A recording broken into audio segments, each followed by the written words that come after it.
Oh my goodness, this is actually so nice. It looks so pretty. What can I say? I know how to do a background. I literally didn't set any of this up. It's literally just the trees and the random mountains, so I contributed nothing to this. I'm not gonna lie, this angle is a bit awkward, but I don't have a choice.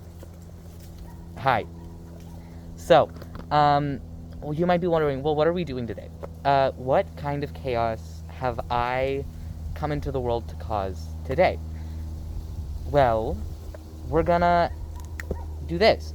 So, I recently read the Poetic Edda, and in it, there's this really cute thing called the niflung cycle. Ta-da. And today I'm gonna try and diagram and explain that, because it was so weird. And I feel like it's perfect. The internet needs to know about this because it is something that I feel like the internet could exploit for laughs. Because humor is medicine that the world needs. What am I saying? I should just shut up. I should have my mouth sewn shut, which does actually happen in Norse mythology. So, and that's on the Gylfaginning. Let's just get into this. Okay. So this is so lovely. You don't know what happened. I just spent 17 minutes filming, only to realize that none of it was usable. Oh my... I just got attacked by a leaf. So that's lovely. Okay, let's just get into this. So, I today am going to be describing the Niflung cycle. The Niflung cycle. It's this one series of poems from the Poetic Edda, which I recently read, and it describes a bunch of stuff. It's a lot. Like, it's a lot. So we're gonna review it today, and I'm gonna try and condense it as much as I can. So, starting off, we're gonna start with this one guy, Fafnir. So there's this one guy, his name is Fafnir, and that's lovely.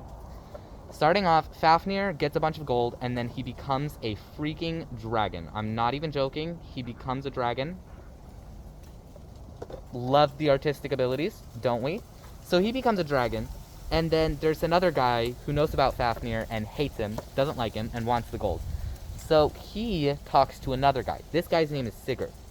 So these two guys, they come up with a plan to kill Fafnir and to steal his gold. They're plotting. They're going to kill Fafnir. So, the plan is Sigurd goes up to near Fafnir's cave, and he hides in a hole he dug that is near a river. So, here we are. Next, Fafnir goes over to drink from the river, as a dragon does. Sigurd takes this opportunity, stabs him. Oh, that was a really bad arrow. So he stabs him.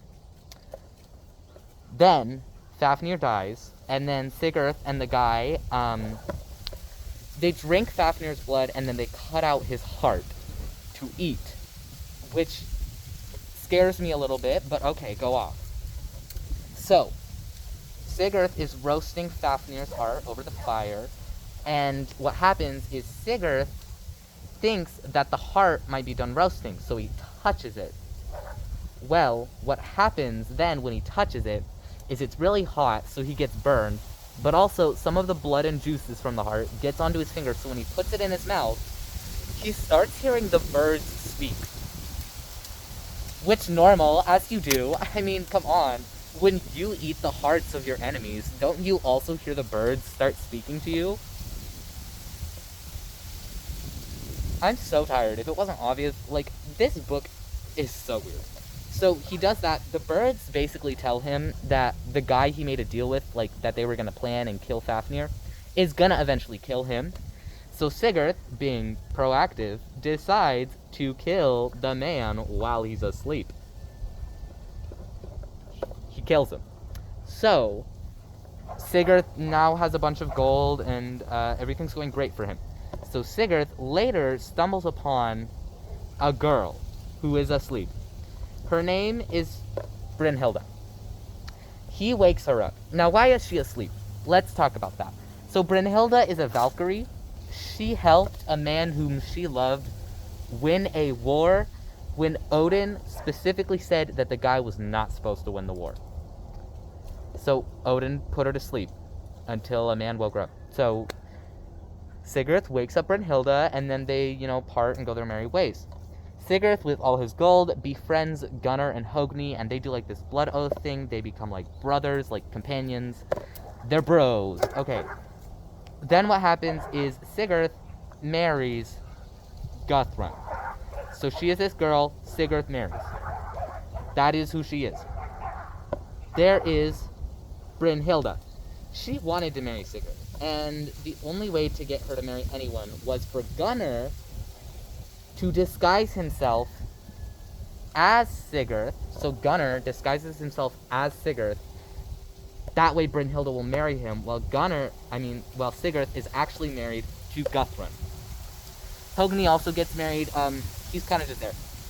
Basically, eventually Brynhilda discovers, hey, wait, you are not Sigurd. She discovers that Gunnar is not Sigurd. So, what does she do? Well, she convinces Gunnar and Hogni to kill Sigurd. And how do they do that? So Brynhilda's up here, and she convinces them. Let me draw that. She convinces them to kill Sigurd. But if they're like blood companions, or like whatever kind of oath they made, how would they do that? Well, they convinced this other guy, who I think is like their younger brother, to kill Sigurd in his bed while he is sleeping next to Guthrun. Which is a real petty move. So basically, everyone's freaking out. Sigurd is dead. Brynhilda, in her sorrow, because she realized, oh, I just, killed the man I love. She kills herself. So, now we have Brynhilda and Sigurd dead. So there's still Gunnar and Hogni and everyone else, and then there's also Guthrun. So Guthrun, because she is now single, gets married off to another king. This king's name is Atli. So Atli and Guthrun get married. Yes, yes, yes. Woohoo! Church bells, everyone. So these two get married. Then what happens is, they have children. Woohoo! They have 2 sons. That's important. Just keep that in the back of your head that they have 2 sons. What happens is Atli sends a message to Gunnar and Hogni and all the Gew-kings. That's what they're called. The Gew-kings. And he says, hey, you guys should, come over to my palace. Brynhilda also sends a message to them. And it says, hey, don't come to Atli's palace. It's a trap and he's going to kill you. So what do? They're not going to listen to a woman, so of course they go to Atli's palace. While they're there, Atli starts a war. Atli and his men kill Gunnar and Hogni. That's great. They kill the Gew-kings. However, the Gew-kings were smart. Atli killed them to get their gold that Sigurd had originally gotten from Fafnir. They hid it in a river, and then it was never seen again. So, lovely, isn't it? So Atli kills them. Brynhilda is upset about this. She is mad. That's Brynhilda right now. So what she decides to do is she takes her 2 sons and she kills them. She straight up murders her own 2 sons. She takes their blood and their hearts and she puts their blood in the mead and she roasts their hearts. Blood in the mead and roasts their hearts. She then feeds all of that to Atli, and then she tells him, hey, you just ate your own children. And that's some horrible crime, but then it's Atli apparently doesn't care, because the only way where Brynhilda then solves the problem is Brynhilda, I can erase everyone else, burns down the entire place. She burns down everything and everyone but her dies. So, that's a girl boss if I've ever seen one. So Brynhilda throws herself into the ocean in order to try and kill herself because she just killed her own sons, and the 2 men she married were horrible and they died and all that fun stuff. So things aren't going great for her yet. But it's okay, because there's more. So Guthrun, have I been saying Brynhilda? I don't know. Guthrun throws herself in the ocean, but eventually she washes up on shore of this one island. So, yay, she's washed up on shore. Everything's great. What happens then is there's a king. And so the king and Guthrun get married, because that's what you do when a woman washes up on your island. You just marry her. So they get married. This king has actually been brought up before, and here's why. Guthrun and Sigurd, who is dead now, had a child before. They had a daughter. Her name was Svanhilda. Svanhilda was sent to be raised by this king. However, I think it's either this king or another king.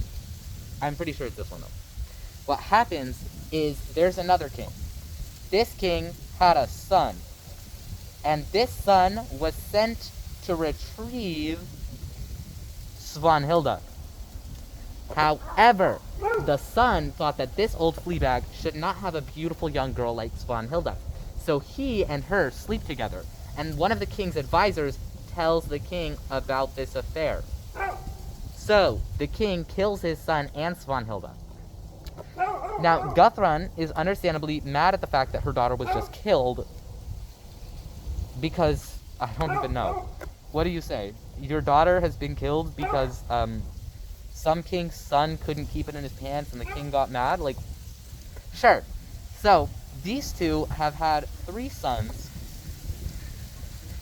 And Guthrun, in, her sadness and rage, is like, okay, I need you 3 to go and kill the king who did this to Svanhilda. So, what she does is she outfits them with magical armor that will protect them from all iron and weapons and swords and all that, so that they can't be hurt, except for by, like, rocks and other things. So, these 3 set off on their journey, and as they're going, they're talking, as brothers do. And the 2 older brothers, they're like, what help are you going to provide, younger brother? And the younger brother says, I will support you as the hand supports, like, the foot. And the older brothers, I guess, didn't like that, because these 2 decide that they are going to, in fact, kill their younger brother. So they do that, and then later, one of them falls, and he catches himself with his hand. And then they realize maybe they done goofed up there. And fun fact, they did, because they get there to the king's house. And these 2, the 2 older brothers, they cut off the king's arms and legs. So I'm just going to put bloody little stumps there. Those are bloody little stumps. And then they realize that the younger brother was supposed to behead the king, but he's not there to behead the king. So it doesn't happen. So eventually they kill the king. But in that time, all of the guards had amassed, and they realized, oh, there's, like, people killing the king and intruders and blah, blah, blah, blah, blah. So what they do is they start attacking them. These guys are attacking these 2. However, they soon realize that weapons, like, will not hurt them because, as I said, magical armor. So what they do is then they throw rocks at them. And that kills them. And you might be thinking, oh, so, like, what happens? Nothing. That's the end. These 2 die from rocks. And then that's the end of the niflung cycle. Yay! What have we learned today, class?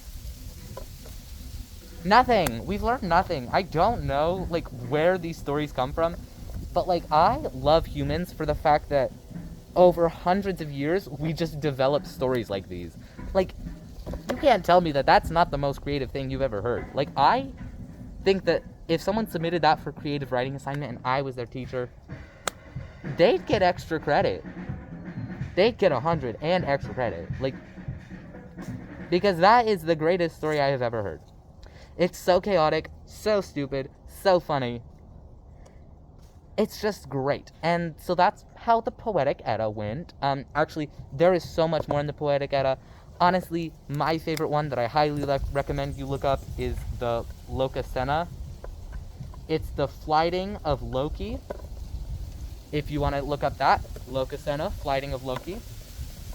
I 10 out of 10 recommend looking that up because it is the most iconic thing I think I've ever read. And besides that, that's really the most important things that I pulled out of the Poetic Edda, because I am not a professor of Old Norse literature. So the actual stuff that gives us insights into their society, I don't particularly care about too much. I just want to read the funny stuff. Actually, I do care for the literary merit of it. It's a really interesting read, the Poetic Edda. We don't talk about the Prose Edda and the Skald Skapmaral. It's the Skald Skapmaral. Something like that. And that was just painful. But yeah, go read some classics. I realize now that this channel is probably just going to slowly devolve into just me reading and, talking about random stuff about the classics. I'm not mad about that. Like, they're great. But I feel like I need to do something else now.